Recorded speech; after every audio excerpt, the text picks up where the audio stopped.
2 semaines passées, j'ai fait une vidéo sur l'aspect le plus important d'une vidéo, l'histoire ou le contenu de celle-ci. Cette semaine, c'est le deuxième aspect le plus important qui sera couvert.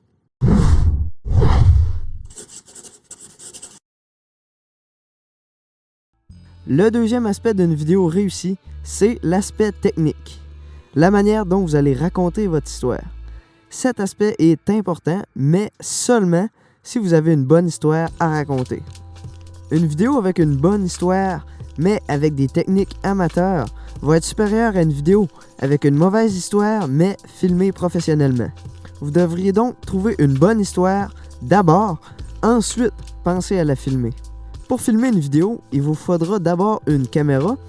Donc si vous n'en avez pas, vous pouvez visionner ma vidéo sur les meilleures caméras réflexes ou hybrides pour la production vidéo. Puis tous les liens des vidéos que je vais mentionner vont être dans la description avec ça. Vous aurez donc le strict minimum pour filmer votre vidéo. Mais une caméra à elle seule ne fera pas de magie. Vous devriez faire tout votre possible pour apprendre votre caméra du mieux que vous le pouvez. J'ai aussi une vidéo qui couvre ce sujet. Vous pourrez ensuite vous concentrer sur les méthodes de production. On s'aventurera pas trop en terrain éloigné dans cette vidéo, mais avec ces informations, vous pourrez faire resplendir votre histoire fraîchement créée. Donc, les techniques qu'il faut savoir. Inclure seulement de l'information nécessaire.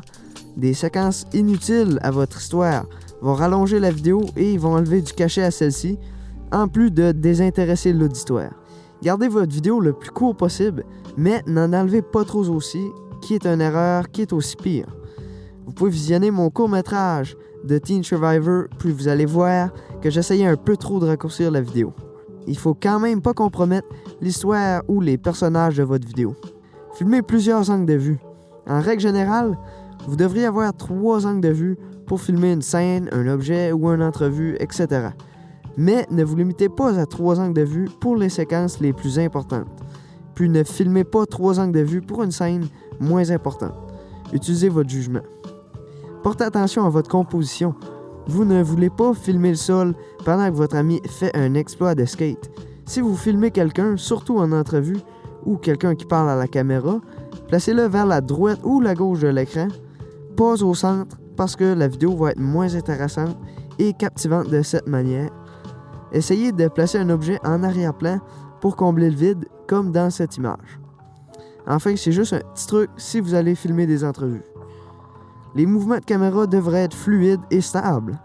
Rien n'est plus choquant à regarder qu'une vidéo instable. Mettez-y donc des efforts. Vous pouvez aussi expérimenter avec certaines scènes, comme pour une scène d'action ou de bataille, des mouvements de caméra ou du camera shake pourraient être voulus. Vous devriez aussi apprendre ce que certains mouvements de caméra traduisent à votre vidéo. Par exemple, avancer ou zoomer vers son sujet va accentuer sa réaction ou ses émotions. Vous pourrez alors traduire d'autres émotions avec certains mouvements de caméra. Assurez-vous d'avoir un éclairage adéquat pour votre vidéo. Cet aspect est le plus important pour créer une vidéo professionnelle. J'ai pas encore de vidéo sur ce sujet, mais vous pouvez vérifier dans la description ou sur ma chaîne parce que j'en ferai sûrement une prochainement. Assurez-vous aussi d'avoir de l'audio de bonne qualité. Investir dans un bon microphone est une nécessité si vous voulez créer des vidéos professionnelles. J'aurai probablement une vidéo aussi sur ce sujet prochainement. Pour conclure, l'aspect créatif d'une vidéo devrait être priorisé avant de penser à filmer la vidéo. Puis lorsque votre histoire ne peut être plus parfaite et que vous êtes prêt à filmer, assurez-vous d'enlever ce qui est inutile, mais garder ce qui est utile, filmer plusieurs angles de vue, avoir une bonne composition, des bons mouvements de caméra stables, un bon éclairage et finalement un bon audio. Sur ce, c'était Justin King qui vous dit à la semaine prochaine. Vous savez probablement déjà ce qu'est votre photo, juste que vous voulez savoir comment l'utiliser. Donc aujourd'hui, je vais vous apprendre spécifiquement comment et pourquoi